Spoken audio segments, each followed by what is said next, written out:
Bien, muy buenas noches, mis queridos hermanos. Un placer saludarlos a los tiempos.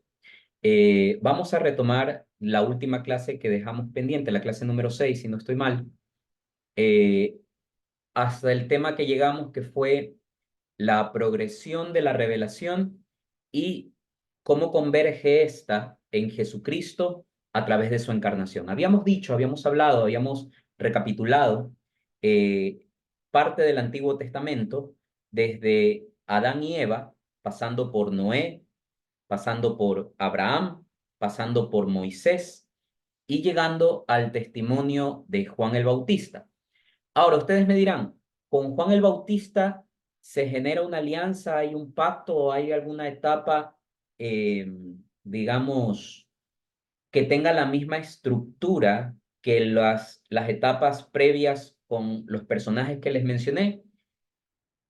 La respuesta es sí y no, porque si bien es cierto, Dios no establece un pacto formal con Juan el Bautista, ciertamente Juan el Bautista juega un rol muy importante, porque es un personaje ya del Nuevo Testamento. Es un personaje de la nueva alianza, de la nueva era, de los tiempos de Cristo. Pero es un personaje singular en cuanto a que él no es el Mesías, pero es quien allana el terreno del Mesías, quien anuncia al Mesías, quien con su predicación y quien con su mensaje anuncia la llegada del Salvador, la llegada de Jesucristo.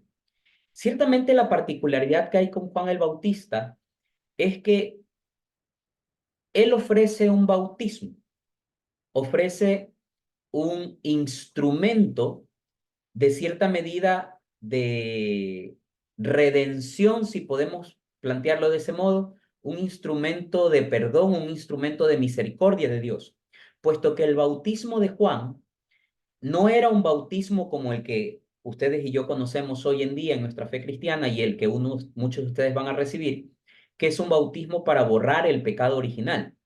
No, es un bautismo orientado hacia la remisión de los pecados temporales.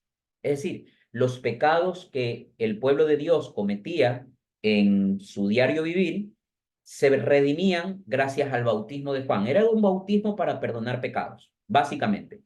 Si lo pudiéramos encontrar un símil en la actualidad, pudiéramos decir que el bautismo de Juan era como un sacramento de la confesión, mediante el cual, a través del arrepentimiento de la persona, Juan lo purificaba con el uso del agua y a la vez que anunciaba el bautismo definitivo que iba a instituir Jesucristo posteriormente, les redimía de los pecados y les sanaba el alma a las personas que estaban, digamos, transitando, ¿no? Ahora, ¿por qué es importante esto?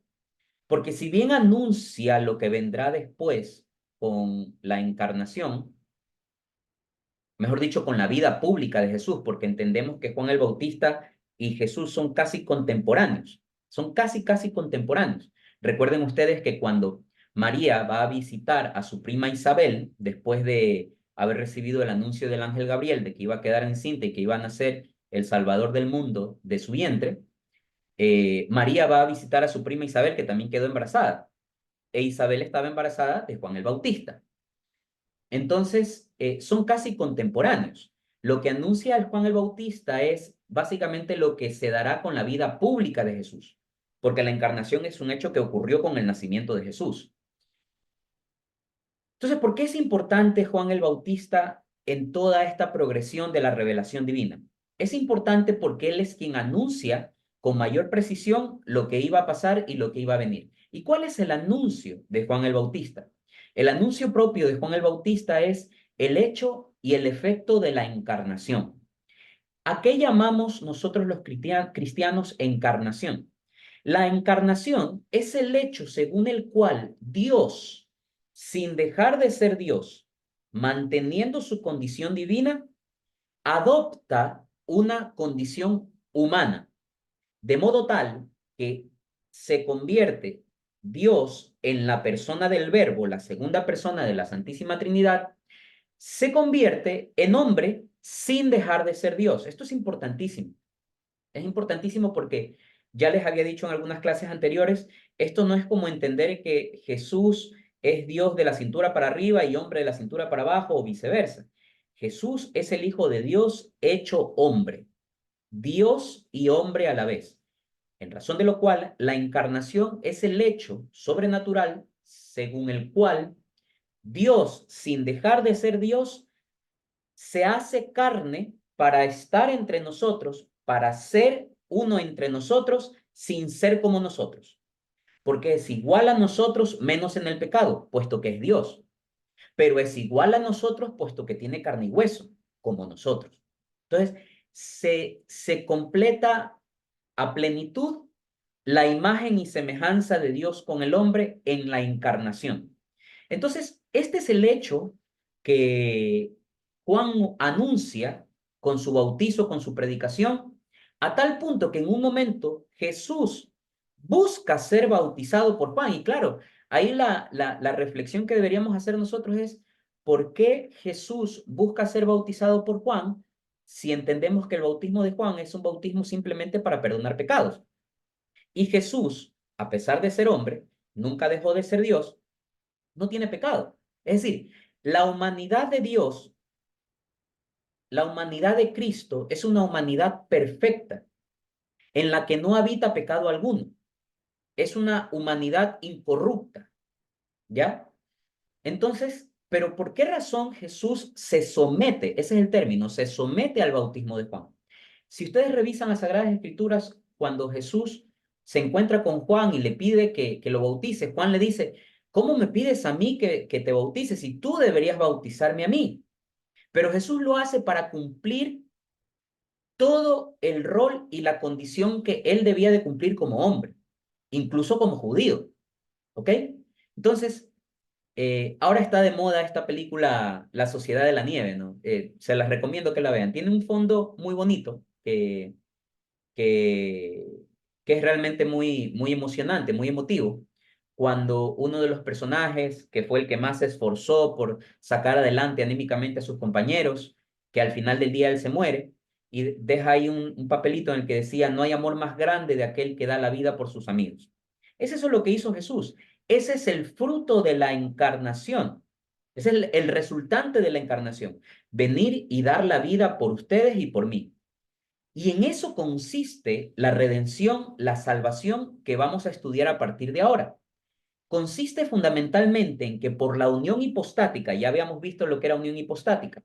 Unión hipostática es la unión según la cual Cristo, el Verbo, la segunda persona de la Santísima Trinidad, en la segunda persona de la Santísima Trinidad habita la naturaleza humana y la naturaleza divina de manera indivisible y a la vez de manera diferencial. Es decir, están unidas, no mezcladas, pero es claramente identificable una de otra. En eso consiste la naturaleza hipostática, que Jesús es 100% Dios y 100% hombre. Repito, no podemos caer en la falacia de decir Jesús es hombre de la cintura para abajo y Dios de la cintura para arriba. Jesús es Dios y hombre verdadero. Y esa es eh, la consecuencia, por decirlo de algún modo, eh, la consecuencia mística de la encarnación. La encarnación, el hecho según el cual Dios, sin dejar de ser Dios, toma de nuestra condición humana para ser como nosotros sin ser como nosotros. Y sobre todo sin dejar de ser Dios. Entonces, es ahí cuando nosotros entendemos el momento en que estamos en la misa y escuchamos al sacerdote decir, tomen y beban todos de él porque este es mi cáliz, sangre de la alianza nueva y eterna. Es una nueva alianza, sí, porque respecto de la última alianza con Moisés es una alianza nueva. De hecho, Jesús viene a abolir muchas cosas de la ley de Moshe, de la ley de Moisés, ¿ya? Viene a darle cumplimiento y a superar muchas de las cosas que estaban dentro de la ley mosaica. Por tal motivo, es una alianza nueva, que es un pacto entre Dios y los hombres. ¿Y quién sella ese pacto? Cristo. ¿Y cuál es la firma de esa alianza? Su sangre. El entregar su cuerpo y su sangre por nosotros en una cruz, morir para que a través de la muerte de Cristo poder vencer al pecado que nos ataba a nosotros como consecuencia del pecado original. Y con esa muerte, Jesús, como decimos en el credo, descendió a los infiernos. La palabra infiernos viene del griego infernos, que significa lugar de muertos.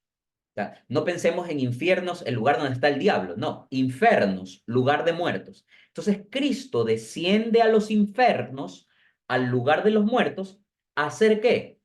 A comunicar la buena nueva a todos los justos que habían muerto en gracia de Dios, pero que no podían haber ido al cielo todavía. Ustedes dirán, oye, Moisés era un hombre bueno. Claro, no era un hombre bueno, un hombre justo. Isaac, Jacob, sí. Y ciertamente están en el cielo, pero hasta antes de que Jesús llegara, ellos no podían gozar la plenitud de la presencia de Dios, porque no habían sido redimidos. Entonces Jesús desciende a los infiernos en esos 3 días que está muerto para anunciar la buena nueva también a los justos que estaban como en una sala de espera, valga la redundancia, esperando por ser redimidos, por ser salvados y por ser llevados a la presencia de Dios. Por eso es que en el bautismo que ustedes van a recibir, que ya lo veremos más adelante, se utiliza la fórmula de la triple sumersión. Es decir, que la persona, el bautizado, se sumerge 3 veces en el agua. ¿Cuál es el significado? Por los 3 días que Jesús está muerto y en el lugar de los muertos, Él muere, desciende a los infiernos y resucita a la nueva vida. Es exactamente lo que pasa con nosotros a través del bautismo. Gracias a este hecho, a este sacrificio, perfecto sacrificio de la muerte de Cristo, nosotros somos redimidos y somos salvados, porque Cristo vence a la muerte. Porque ¿qué pasaba si una persona como nosotros vencía la muerte? No tenía ningún efecto, porque era alguien igual que nosotros. Pero para poder vencer a la muerte tenía que ser alguien como nosotros. Pero a la vez, para que el efecto de vencer a la muerte tenga un efecto salvífico en nosotros, ese hombre tenía que ser Dios también. Espero no haberlos mareado hasta ahí. Vamos por el día de hoy a quedarnos hasta ahí. Quisiera que entiendan muy bien esto que les acabo de explicar, le den vueltas una y otra y otra y otra y otra vez, porque por sobre la base de esto vamos a desarrollar de aquí hasta el final de la catequesis. ¿Ok? Mis queridos hermanos, les agradezco mucho por haberse conectado. Nos vemos el día de mañana, la noche de mañana. Cuídense mucho y por favor no olviden registrar su asistencia cuando se conecten a la clase. Que Dios los bendiga.